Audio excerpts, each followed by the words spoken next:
Hello guys, जैसा कि हमारा सॉलिड स्टेट चल रहा था, आज का जो अपना टॉपिक है वो आगे बढ़ते हुए हम आगे बात करते हैं।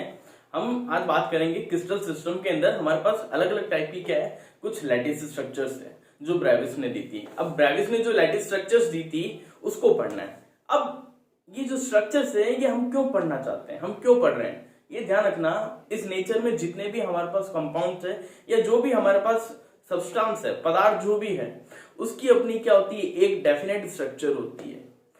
अब वो स्ट्रक्चर कैसी होगी वो ब्रेविस ने बताई थी अलग अलग सब्सटेंस के लिए स्टडी करके। ठीक है, अब हमें यहां पर सिर्फ 7 टाइप की स्ट्रक्चर्स को पढ़ना है।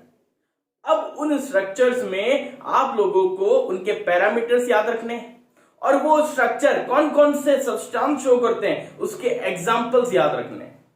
ऐसा क्यों बोल रहा हूं, क्योंकि कंपटीशन में जो क्वेश्चन पूछे जाते हैं वो या तो सिंपल सा क्वेश्चन दे देगा आपको पैरामीटर्स के ऊपर, पैरामीटर्स दे करके आपको पूछ लेगा ये कौन सी टाइप की स्ट्रक्चर है, या आपको देगा एग्जांपल, या सबसे इजी तरीका क्या है वो आपको डायग्राम दे देगा स्ट्रक्चर का और पूछ लेगा ये कौन सी स्ट्रक्चर है। तो आपको तीनों वे में ये चीज याद रखनी है। बहुत इंपॉर्टेंट लेक्चर आज का। ठीक है, ब्रेविस सिस्टम, इसको हम पढ़ते हैं आज। देखो भाई साहब, जो अपना ब्रेविस सिस्टम है या ब्रेविस लैटिस बोल दो, ब्रेविस जालक, ये आज का अपना टॉपिक होने वाला है। ठीक है, यहां पर सबसे पहले हम बात करेंगे। देखो इस सिस्टम में, इस लैटिस सिस्टम में आपको 7 टाइप की स्ट्रक्चर्स पढ़नी है। ठीक है, हम धीरे धीरे सबकी बात करेंगे, इनके पैरामीटर्स और इनके एग्जांपल्स की बात करेंगे। मैं सबसे पहले यहां बात करने जा रहा हूं क्यूबिक, यानी घनीय। घनीय जो सरल घनीय संरचना होती है, सिंपल क्यूबिक स्ट्रक्चर्स होती है, उनकी बात करते हैं। यहां पर इनके पैरामीटर्स आपको क्या क्या याद रखने हैं वो ध्यान रखना। यहां पर मैं अब जो लिखने वाला हूं, देखो क्यूब होता है, हर क्यूब की क्या होती है, अपनी अपनी साइड्स होती है। जैसे क्यूब में तो क्या होता है, क्यूब में क्या होता है, तीनों की तीनों साइड्स हैं along X, along Y and along Z direction, that will be equal. यहां पे आपको मैं ऐसे लिख रहा हूं a equals to B equals to C. इसका मतलब जो तीनों साइड्स होती है वो क्या होती है, इक्वल होती है। अब हमें ये भी पता है ये जो साइड्स होती है ये म्यूचुअली क्या होती है, परपेंडिकुलर होती है, एक दूसरे के लंबवत होती है। इसका मतलब इनके बीच में जो बनने वाला एंगल है alpha, beta and gamma, that will B 90 degree. अरे ये म्यू लग रहा है, दैट विल बी 90 डिग्री। ठीक है, अब स्ट्रक्चर कैसी होगी आपको डायग्राम में दिख रहा होगा। ठीक है, अब यहां पर इसके अलावा आपको क्या याद रखना है, एग्जांपल्स याद करना है। अब एग्जांपल्स याद करने का थोड़ा सा दिमाग लगाना पड़ेगा। आप लोगों ने छोटी क्लासेस में क्या पढ़ा है, एक चीज पढ़ी है रिएक्टिविटी सीरीज। अब रिएक्टिविटी सीरीज में हाइड्रोजन के नीचे जो आते थे कौन कौन थे, Ag, Au, है ना, कॉपर, Hg था ये। इनके अलावा ये था ना। अब इनके अलावा और कौन से ऐसे एलिमेंट है जो शो करेंगे, एक हो गया लेड, एक हो गया NaCl, एक हो गया KCl, एक हो गया ZnS यानी जिंक सल्फाइड, एक हो गया कैल्शियम फ्लोराइड CF2, एक हो गया Cu2 और एक डायमंड यानी हीरा और दूसरा एलम। ये जितने भी सब्सटेंस है इन सभी की स्ट्रक्चर्स कैसी होती है, क्यूबिक। इन सभी की स्ट्रक्चर्स कैसी होती है, क्यूबिक, जैसा कि आपको डायग्राम में दिख रहा है। उसके साथ साथ आपको इनके क्या याद रखने हैं, ये पैरामीटर्स याद रखने बहुत जरूरी है। यानी क्यूबिक स्ट्रक्चर्स में क्या होता है, इनको हम क्या बोलते हैं, इनको बोलते हैं एक्सिस डिस्टेंस। क्या बोलते हैं, एक्सिस डिस्टेंस। इसको बोलते हैं एक्सिस एंगल। ठीक है, यानी ये जो एक्सिस डिस्टेंस है ये हमेशा क्या रहती है, इक्वल रहती है, और ये जो एंगल है ये हमेशा कितने डिग्री का होता है, 90 डिग्री का। इसके साथ ही एग्जांपल्स, यानी ये एग्जांपल्स हैं, ये वो सब्सटेंस है जिनकी स्ट्रक्चर्स हमेशा कैसी होगी, क्यूबिक होगी, घनीय होगी। ठीक है, नेक्स्ट अपने बात करते हैं। अब देखो सेकंड नंबर अपना है टेट्रागोनल। अब टेट्रागोनल की स्ट्रक्चर क्या होती है, जो अपना क्यूब होता है, क्यूब था, क्यूब में क्या था, तीनों साइड्स इक्वल थी।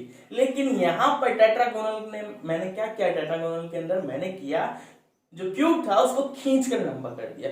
अगर मैंने उसको खींच कर एक्सटेंशन किया उसमें, इसका मतलब उसकी दो साइड्स तो क्या रहेगी, सेम रहेगी जो बेस वाली, but along the Y direction जो साइड है वो क्या हो जाएगी, बड़ी हो जाएगी। तो मैं यहां पर बोल सकता हूं दो साइड्स इक्वल रहेगी, बट एक साइड क्या नहीं रहेगी, एक साइड जो है उसकी साइज क्या हो गई है, चेंज हो गई है। तो यहां पर a equals to B but b equals to not c। ठीक है, अब यहां पर एंगल की अगर मैं बात करूं, जैसे कि आप लोगों को डायग्राम में दिख रहा है, एंगल तो क्या रहेगा, that will B 90 degree same. अब यहां पर बात करते हैं एग्जांपल्स की। एग्जांपल हो गया SnO2,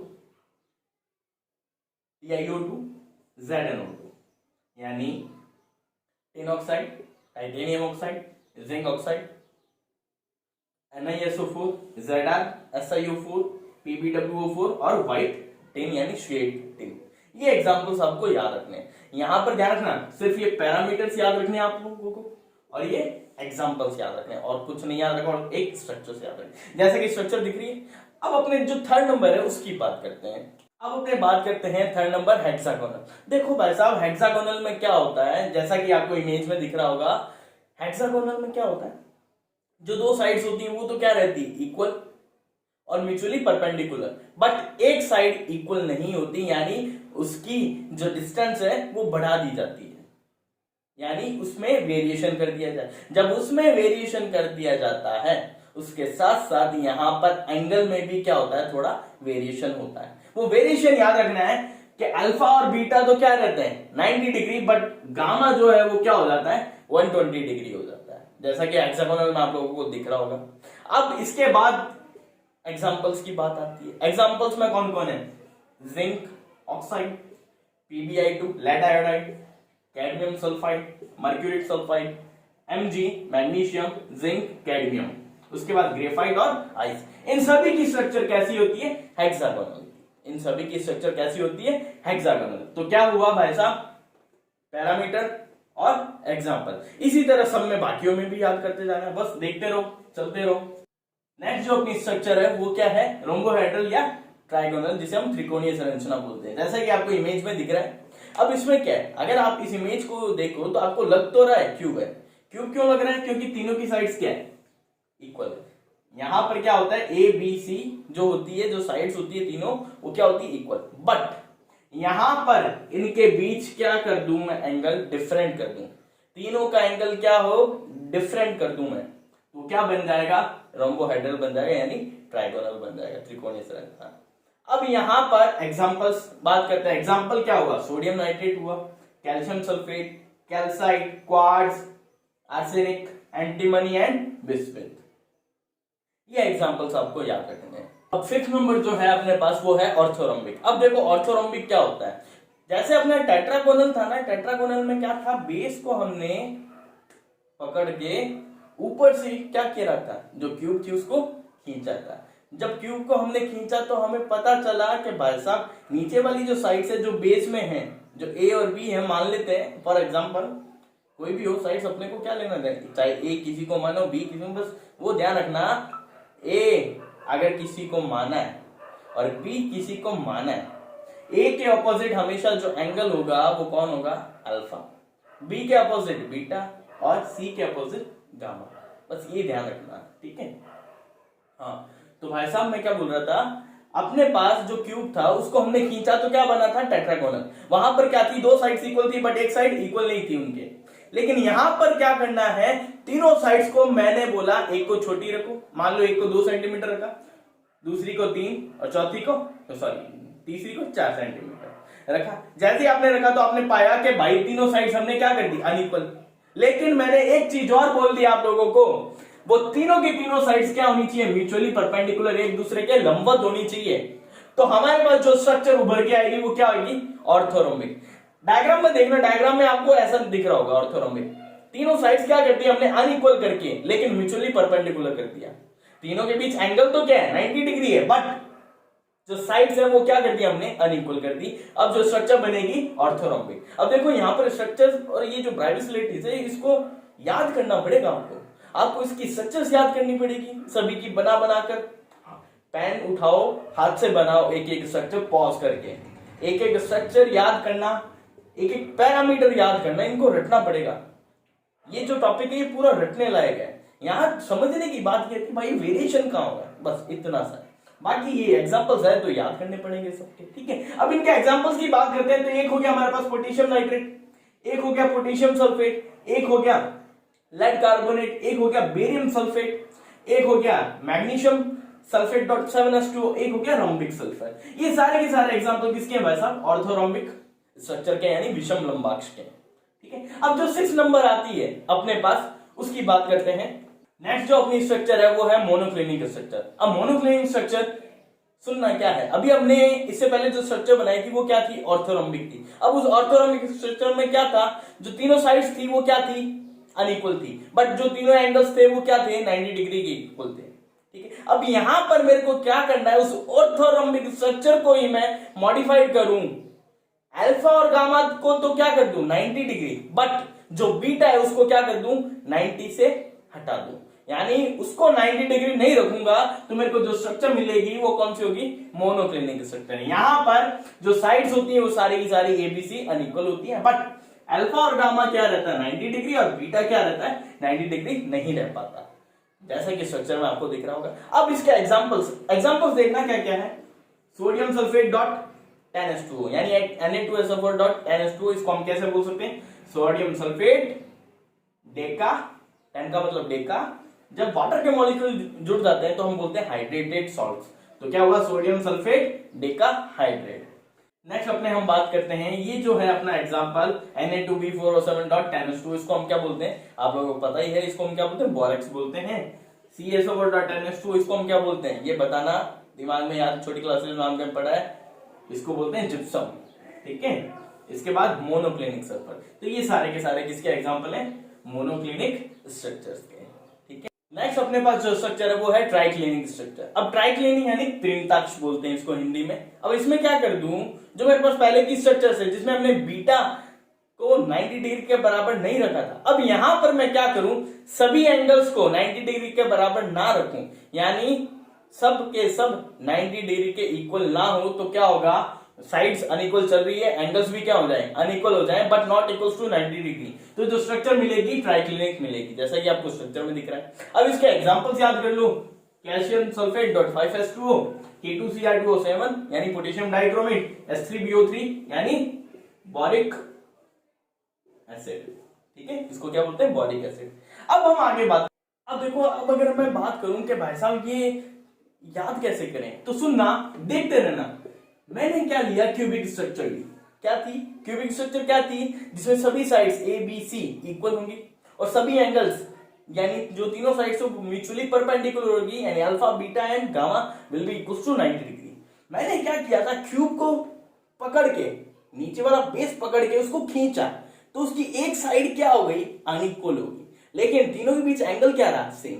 तो यहां पर जैसे ही मैं क्यूब को खींचता हूं, हिंदी में लिख रहा हूं, खींचते, एक्सटेंड किया मैंने, खींचना याद करने के लिए सिर्फ। तो यहां पर जो स्ट्रक्चर मिलती है मेरे को, क्या मिलती है? टेट्रागोनल। अब भाई टेट्रागोनल स्ट्रक्चर में क्या होता है? टेट्रागोनल स्ट्रक्चर में क्या है? A equals to B not equals to C, यही था ना? यानी एक साइड क्या नहीं थी? एक साइड इक्वल नहीं थी, लेकिन तीनों के बीच एंगल जो क्या है? सेम। तो यहां पर एक लिख देता हूं बात, वन साइड अनइक्वल। तो याद रहेगी आप लोगों को बात कि भाई साहब क्यूब स्ट्रक्चर लेनी है, उसको खींचना है, जिससे एक साइड क्या हो जाएगी? अनइक्वल हो जाएगी, जिसको हम क्या बोलेंगे? टेट्रागोनल। लेकिन यहां पर एंगल सेम चल रहे हैं 90 डिग्री, यहां पर भी क्या है? 90 डिग्री के इक्वल। यहां पर मैंने क्या लिया? टेट्रागोनल लिया। जैसे ही मैं टेट्रागोनल लेता हूं, जिसमें एक साइड पहले से क्या चल रही है? अनइक्वल चल रही है, जिसमें एक साइड पहले से क्या चल रही है? अनइक्वल चल रही है। अब मैं यहां इसकी सभी साइड्स क्या कर दूं? अनइक्वल कर दूं। क्या कर दूं मैं? All sides unequal. जैसे ही मैंने इसकी ऑल साइड्स अनइक्वल की, यानी ए बी सी एक दूसरे के इक्वल नहीं है, जिनका मेजरमेंट यानी जिनकी वैल्यू सबकी अलग अलग है, but all angles will be same, but all angles will be same और इक्वल, यानी alpha equals to beta equals to 90 degree. तो यहां पर जो स्ट्रक्चर मिलेगी वो कौन सी होगी भाई साहब? ऑर्थोगोनल। कौन सी स्ट्रक्चर होगी? ऑर्थोगोनल। अब ऑर्थोगोनल में क्या बात ध्यान रखनी है? इसमें पहले से क्या चल रहा है? ऑल साइड्स अनइक्वल, यानी a not equals to b not equals to c, but alpha equals to beta equals to gamma equals to 90 degree, ये चल रहा है। अब इस स्ट्रक्चर को उठाना आप लोगों को, इस स्ट्रक्चर को उठाने के बाद इस स्ट्रक्चर में आप लोगों को पता है साइड्स क्या है, अनइक्वल है, लेकिन एंगल्स क्या है, सेम है। मैं इसमें क्या करता हूं, सिर्फ बीटा को नॉट इक्वल टू 90 कर दूं तो मेरे को जो स्ट्रक्चर मिलेगी यहां से वो कौन सी होगी, मोनोक्लिनिक। कौन सी होगी, मोनोक्लिनिक। अब जो टेट्रागोनल था, सॉरी जो ऑर्थोगोनल था, यहां पर क्या चल रहा है, सभी साइड्स अनइक्वल है बट सभी एंगल क्या है, सेम। यहां पर मैं क्या कर दूं, ऑल साइड्स जो पहले से क्या है, अनइक्वल है, पहले से ऑर्थोगोनल में अनइक्वल चल रही है, लेकिन इसके साथ साथ ऑल एंगल्स क्या कर दूं, अनइक्वल कर दूं। क्या कर दूं, अनइक्वल। इसका मतलब नॉट इक्वल टू 90 डिग्री। अब जो यहां से मेरे को स्ट्रक्चर मिलेगी वो कौन सी होगी, ट्राई क्लिनिक स्ट्रक्चर। तो भाई साहब क्या हुआ, 1 2 3 4 5 स्ट्रक्चर तो आपको दिमाग में बैठ जानी चाहिए। क्या करना है, रिमाइंड करते हैं दोबारा, क्यूबिक स्ट्रक्चर ली, उसको खींचा, एक्सटेंड किया, जैसे एक्सटेंड करोगे एक साइड क्या हो जाएगी क्यूब की, अनइक्वल, जैसे अनइक्वल होगी क्या बनेगा, टेट्रागोनल। ठीक है, क्या बना, टेट्रागोनल। अब इस टेट्रागोनल में मैं क्या कर रहा हूं, इस टेट्रागोनल में मेरे को पता है एक साइड क्या है, अनइक्वल है पहले से। अगर इसकी सभी साइड्स क्या कर दूं, मैं अनइक्वल कर दूं, क्या कर दूं, इसकी सभी साइड्स अनइक्वल, बट जो सारे एंगल्स है वो क्या रहने चाहिए, 90 डिग्री के इक्वल रहने चाहिए। तो मेरे को जो स्ट्रक्चर मिलेगी वो कौन सी होगी, ऑर्थोगोनल।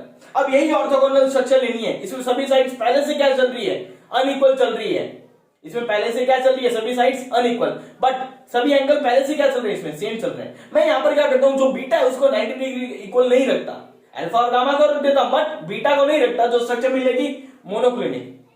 अब जो ऑर्थोगोनल स्ट्रक्चर थी जिसमें पहले से सभी साइड्स अनइक्वल थी बट सभी एंगल्स क्या थे, सेम थे, इसमें सभी एंगल्स को भी क्या कर देता हूं, unequal but not equal to 90 degree. तो यहां पर जो स्ट्रक्चर मिलेगी वो कौन सी होगी, ट्राइक्लिन। अब इसके बाद आपको दो स्ट्रक्चर्स और याद करनी है, एक तो है हेक्सागोनल और एक है रोम्बोहेड्रल या ट्राइगोनल जिसे हम बोलते हैं। हेक्सागोनल में आपको पता है गामा क्या करना है, आपको 120 डिग्री रखना है और एक साइड्स बी के इक्वल नहीं, यानी बी नॉट इक्वल टू सी, तो आपको क्या मिलेगा, हेक्सागोनल। अब रोम्बोहेड्रल में क्या करना है, आपको क्यूबिक स्ट्रक्चर लेनी है। क्यूबिक स्ट्रक्चर लेने के बाद आपको क्यूबिक स्ट्रक्चर में क्या था, अल्फा बीटा गामा 90 डिग्री चल रहा था और ए बी सी सारी क्या थी, इक्वल थी। यहां पर आप भले ही साइड्स को इक्वल रखो, ए बी सी को इक्वल रखो, but alpha beta gamma not equal to 90 degree रखोगे, तीनों एंगल्स की वैल्यू अलग अलग होगी, 90 के बराबर नहीं होनी चाहिए। तो आपको जो स्ट्रक्चर मिलेगी वो कौन सी होगी भाई साहब, रोम्बोहेड्रल या ट्राइगोनल स्ट्रक्चर। तो ये स्ट्रक्चर्स का एक छोटा सा रूप है। ठीक है, अब आपको क्या करना है, इसके एग्जांपल्स याद करना है, इसके पैरामीटर्स और इसकी स्ट्रक्चर्स ध्यान रखें। स्ट्रक्चर आप लोग इस वे में याद करना है, इस फ्लो चार्ट के रूप में। ठीक है, अब आगे